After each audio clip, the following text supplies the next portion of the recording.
But good afternoon and welcome to all of you joining us here at this Bristol Law Society webinar event. A couple of bits of housekeeping before we start. The first is that this is being recorded and will be uploaded to the Law Society's YouTube channel. So you will be able to catch it later on if you do find that the phone goes or something like that during the course of your webinar attendance this afternoon. The slides will also be circulated so that you can review any content that is of particular interest there, so that will be made available. During the course of the talk, if you do have any questions or queries that do come to mind that you'd like Mark, our panelist, to address, please use the Q&A section within the Zoom meeting here, and we'll get to those at the end where I'll be pitching those to Mark. So as they come up, do feel free to put those in there. Other than that, other bits of housekeeping are to remind you that this is an ongoing series of webinars. We have some others coming up, and next week's webinar will be an update on the business interruption insurance cases and how those are developing with Rob Merkin KC. So that'll be interesting, and he always does a good rendition of these things when he does give these periodic updates. I would thoroughly recommend it to anybody who's involved in insurance or in any kind of contract litigation, because a lot of it will revolve around contractual interpretation. So with all of the housekeeping out of the way, I shall hand over to Mark from Annecto Legal, who's going to be giving us a talk today that is largely slightly on the periphery of what we as lawyers tend to think about. We tend to, first of all, grab for the more academic sides of the law, but this is actually looking at the impact of litigation on the accounts of on the financial impact on those businesses, which is a bit of business now, which can make all the difference between getting the client on board with your strategy or not, or making yourself stand out from competitors, offering that extra layer of understanding as to business acumen alongside your legal qualifications. So without any further ado, I shall hand over to Mark to take us through all of the details of that. Over to you, Mark.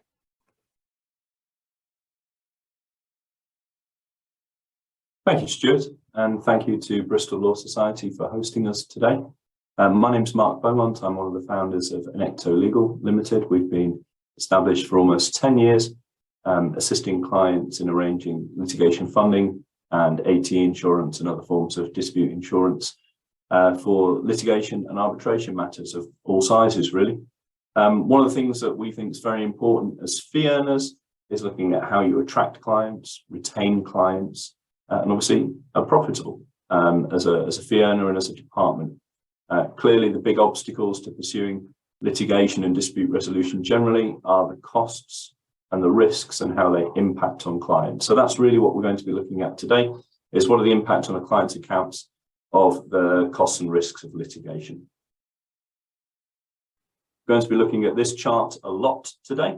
Very simply, this has a green bar that represents a value of a claim, a grey bar that represents the costs of pursuing that claim, and then a red bar, which represents the overall risk to the client. So their own costs of pursuing the claim, plus the adverse cost risk should the claim lose, and they have to pay their opponent's legal costs as well.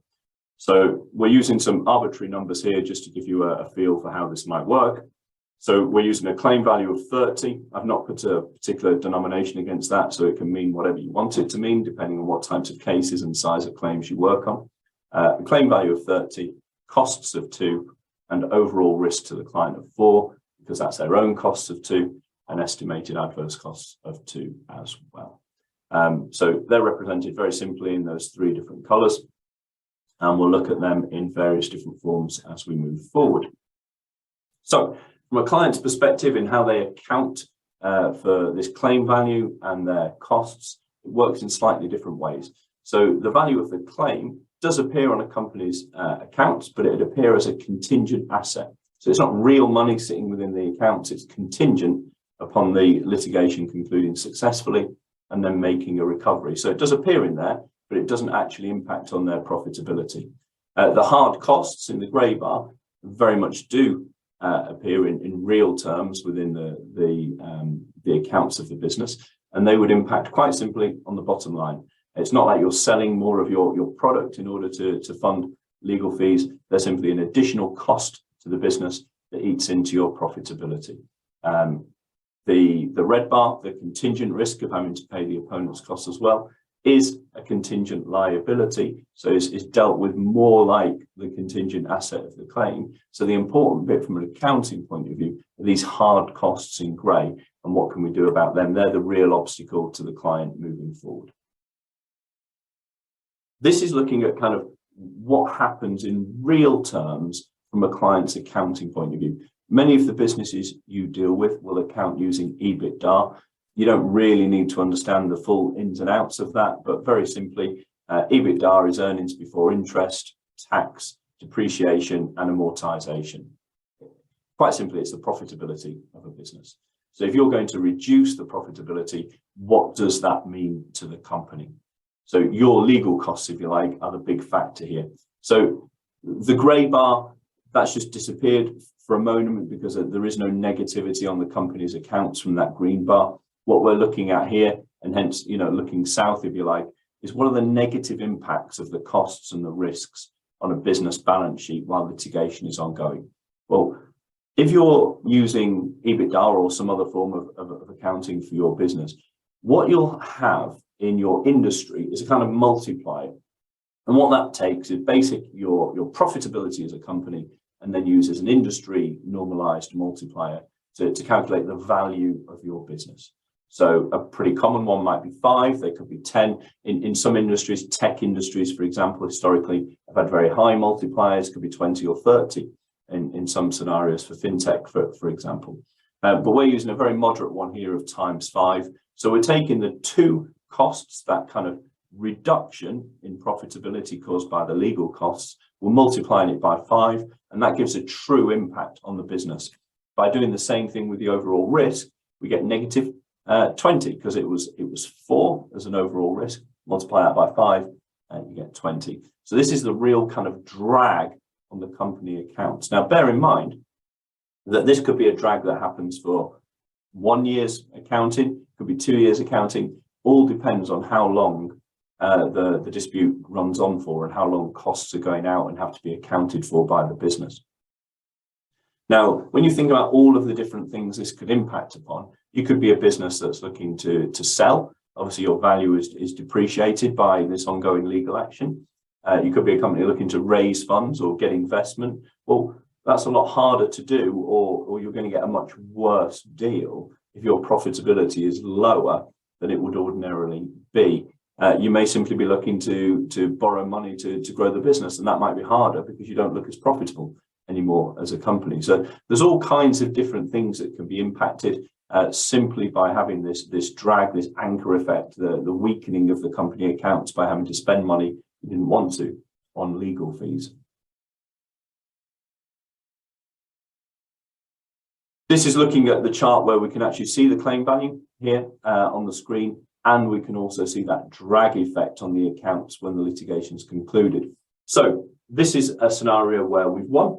We've made a recovery on our claim. We haven't recovered 30, we've recovered less than that, either through a settlement or because we've perhaps made a full recovery of 30, but we haven't got all of our legal costs back. So it's not really reflected as getting the full amount. Now, in this scenario, you might think, well, great, that's repaired the damage that we've done to our accounts by this ongoing drag. You go, sadly not, no.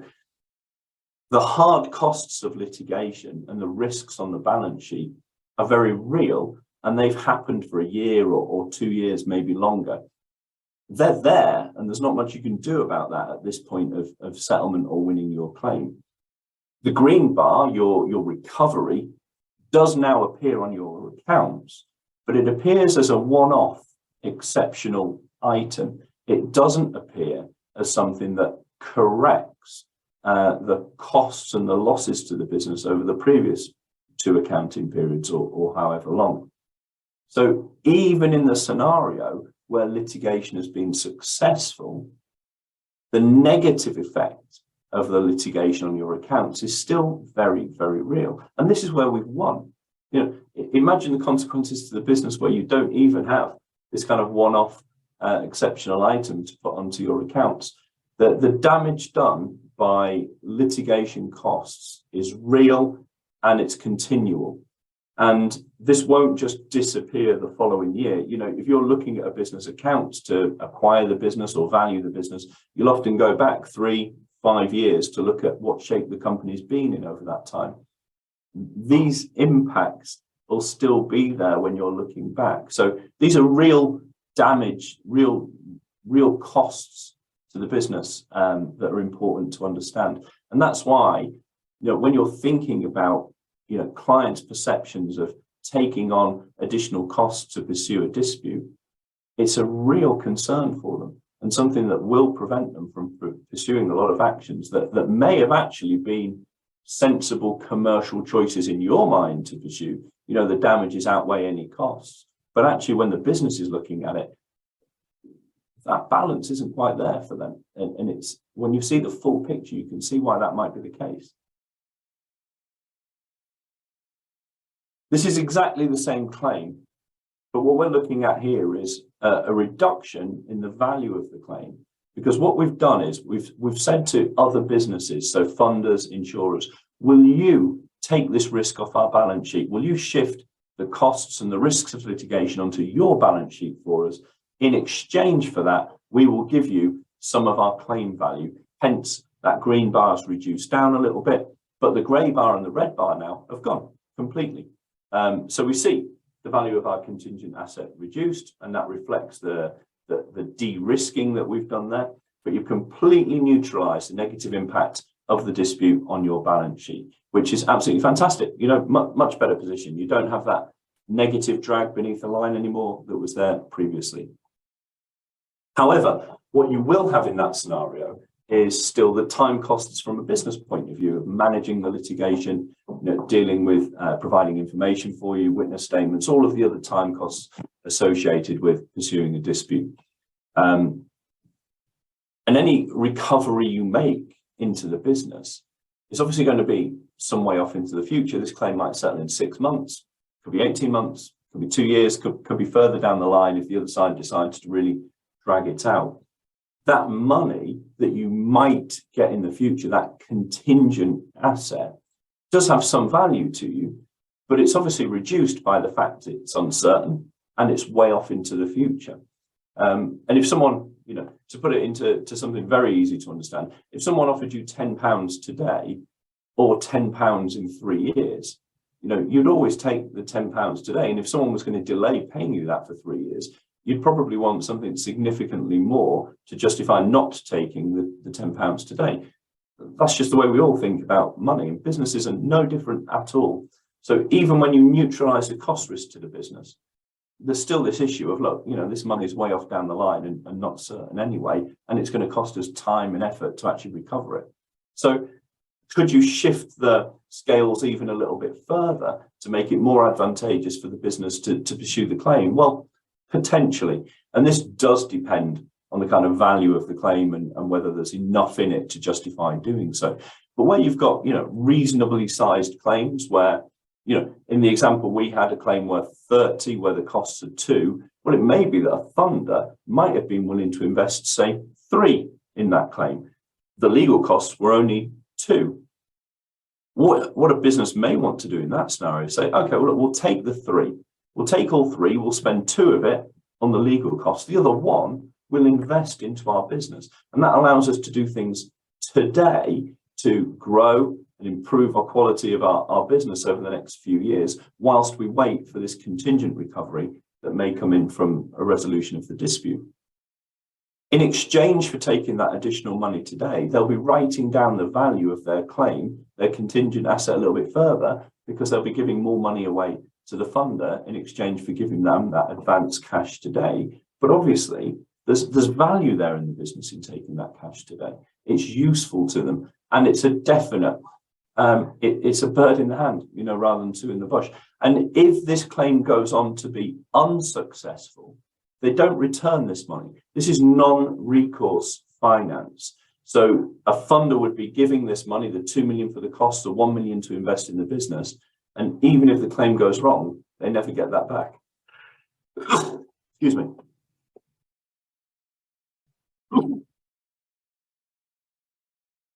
And what we mean by non-recourse is quite simply, this is like a joint venture arrangement. It's not a loan. So you're not taking a loan that you pay back over time. This is a joint venture where you say, look, we have this potentially profitable project here, our green bar. What we have are costs and risks associated with this project. We'd like a joint venture partner to come in, work with us on this, take on some or all of the cost and risk of the project in exchange for some of the profits that may come from it, or a share of damages in this scenario. And just like in any joint venture, obviously, you're not going to be looking at who pays what if the project goes wrong. It's quite simply everyone's made their investments, and then if it's successful, people take their profits.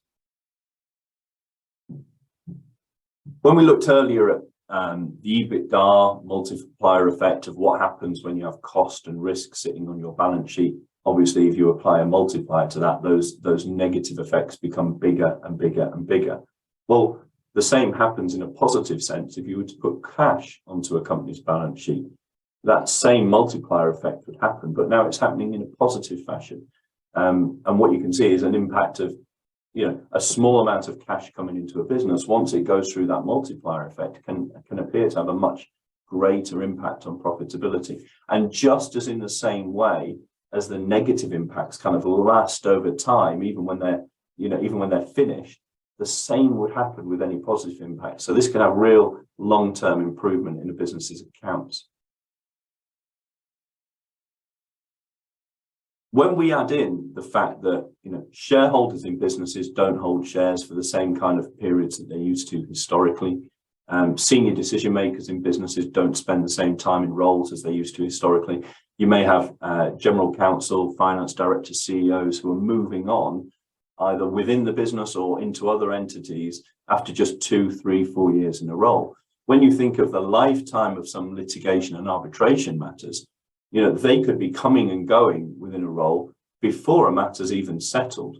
So for them, looking at taking on cost and risk today, or the time management of disputes versus some theoretical payoff in a distant future, when they may no longer either be in their role or in the business anymore anyway, you can see why it's not that attractive to invest in litigation unless you absolutely have to.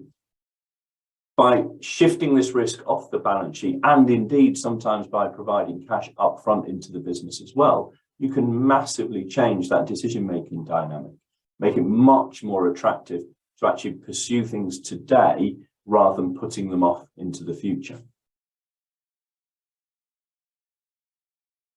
So just to summarize, obviously there are costs and risks to pursuing litigation. The important thing is that those costs and risks do not have to sit on your client's balance sheet. They can be shifted onto the balance sheets of other entities, freeing up your client to pursue its own proper business interests and spend its money wisely in that way. From your perspective as lawyers, you don't have to take on all of that cost and risk of the litigation. You can have third parties do so, and you can use insurance tools to shift the risk of loss away from your clients and away from you. And you can use funding tools to create cash flow during the lifetime of cases as well. And there's a whole plethora of different funding, insurance, retainer options that can work as standalone solutions or in combination. And there's a huge market out there. And I think it's well worth, as fee earners, us understanding what that toolkit is and how it can work for us. And, ourselves, and I'm sure many other people in the market, spend a lot of time training law firms to really understand all of the different options available from a funding and insurance and risk management perspective to kind of maximize what you're doing for clients and maximize profitability for the firm as well.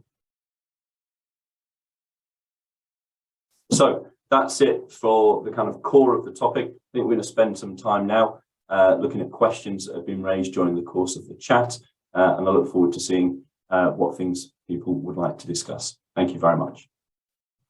I think that's really useful in giving us a different perspective to think of things from, certainly from the accounting side of things and how that looks, because a lot of us don't operate in that sphere, so it's not something that comes naturally to us, of course. The only thing we've had initially during the course of that is about judges being focused on proportionality, which I think was more a comment than a question. But there is an observation there that there are, certainly in this day and age, a lot of claims at the lower level that will be outstripped by the potential legal costs. And therefore, have you had any circumstances where you've had to combat that and try and come up with a solution that works funding wise, when actually it turns out that the sort of costs of proceeding are going to be far more than the damages, which means that cutting up the damages at the end in order to get different methods of funding in place becomes more of a challenge? What kind of solutions are there for that?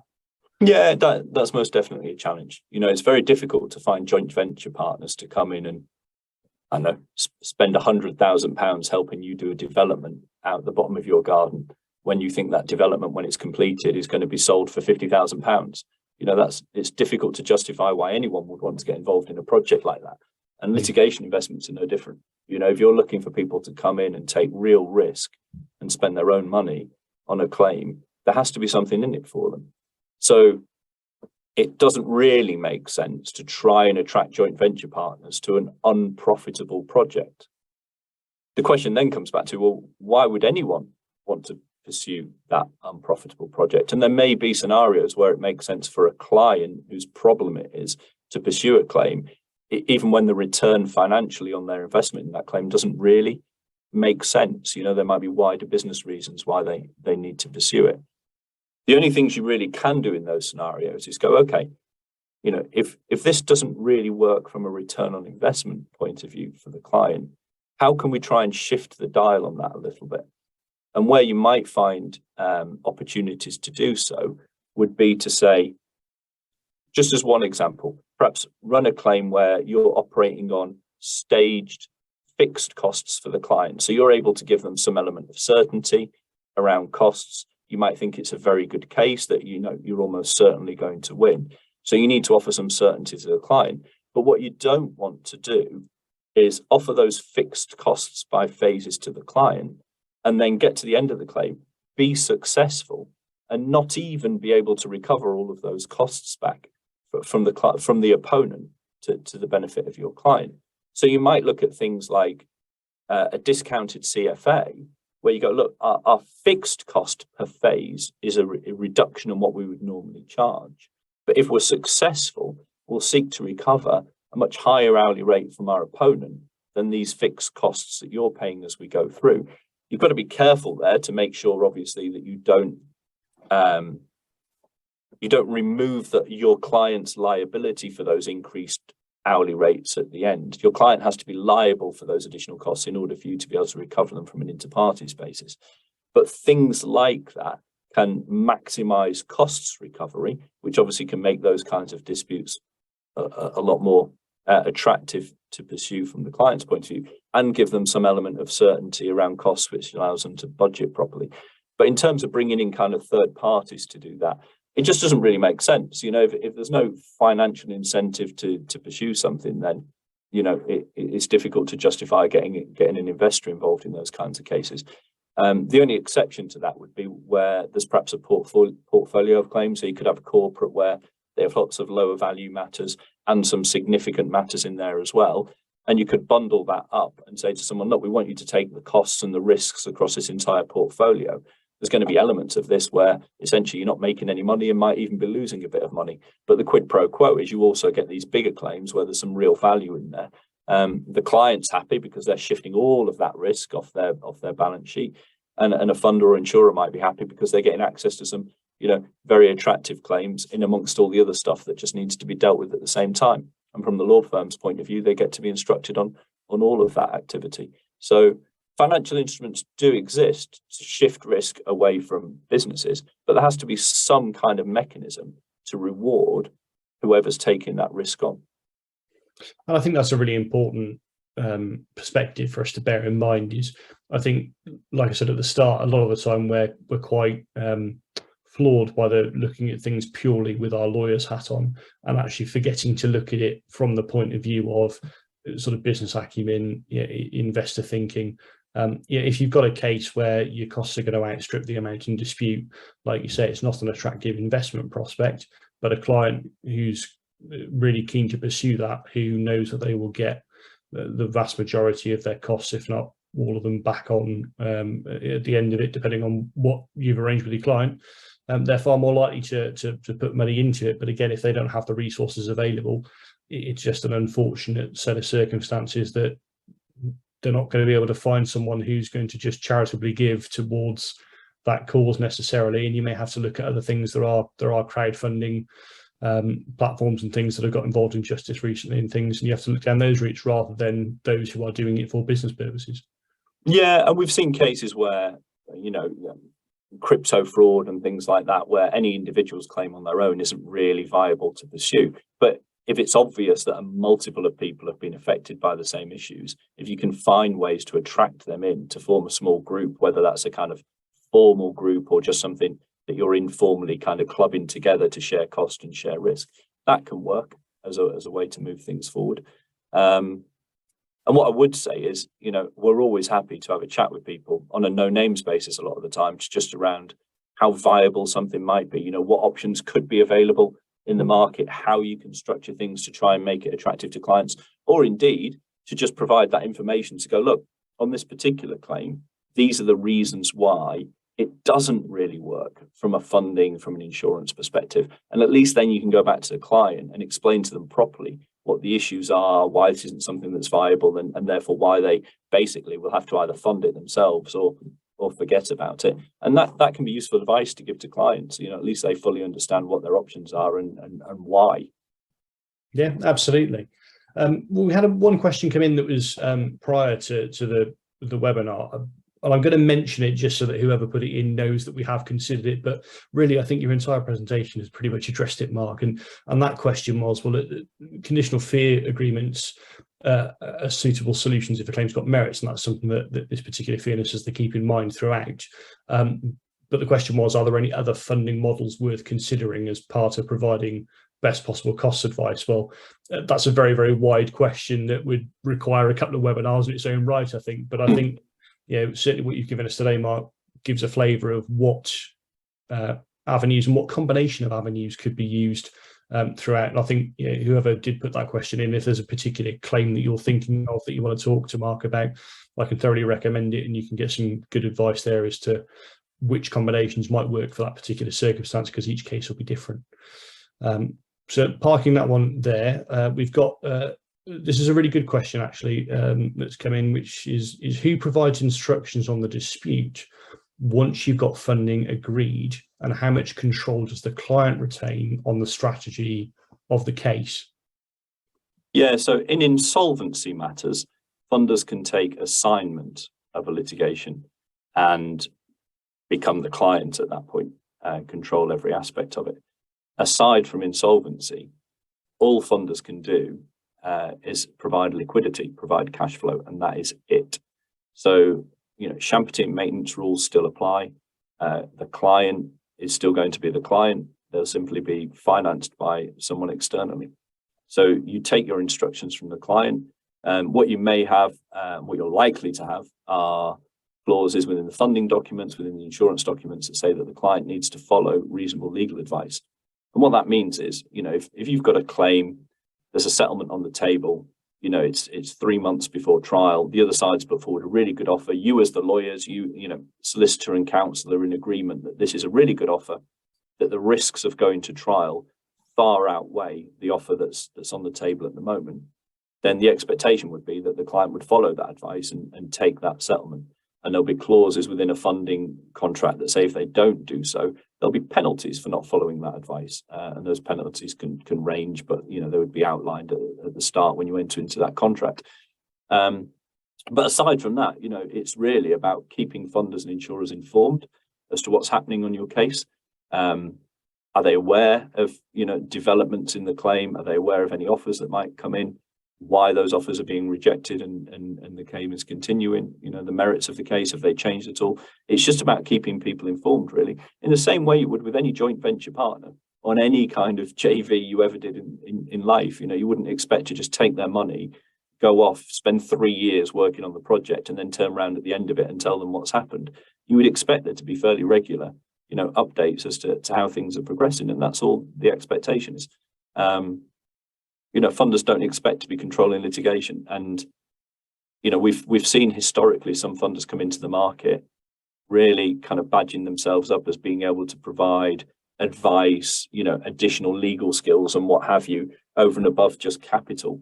And I've always said to those funders, I think that's a difficult sell, you know, to go out into a litigation market and tell litigators, and we're not just going to give you money, we're also going to sit on your shoulder and tell you what to do. That doesn't sound particularly attractive to lawyers. So, you know, there's very few of those kind of funders around now that you know, portray themselves as offering anything over and above just cash flow.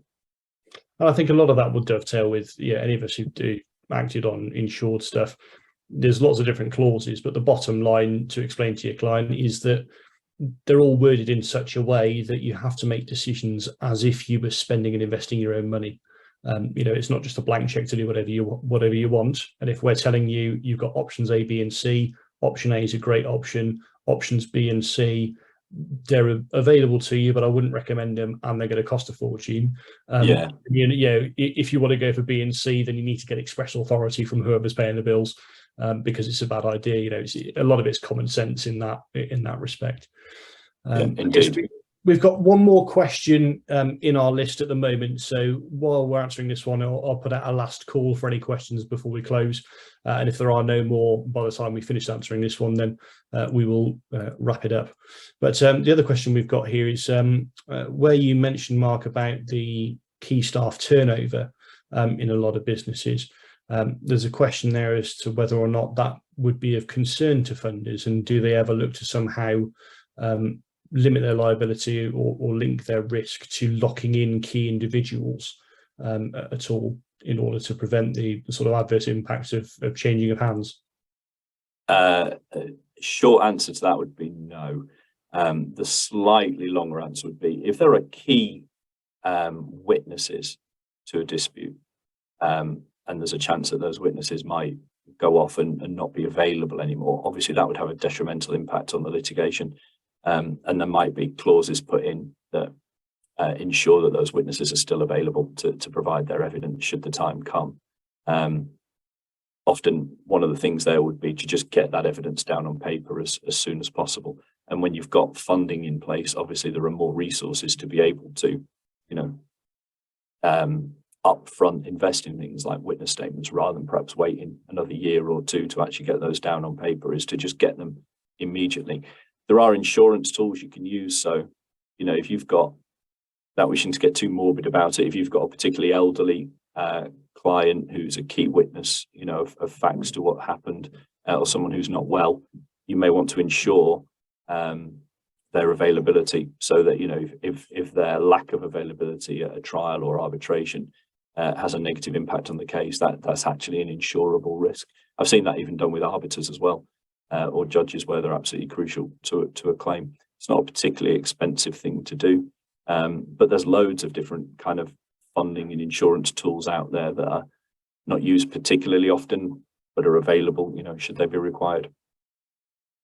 Brilliant. I suppose, like you say, unless they're sort of key to the litigation themselves, the fact that there's a change of CEO or CFO or something that's actually got nothing to do with the underlying case is probably a very limited concern to the funders, really, because there's not really much of an impact, and you've already got your agreement in place by that point. So as long as they're adhering to that, there's not really going to be much to worry.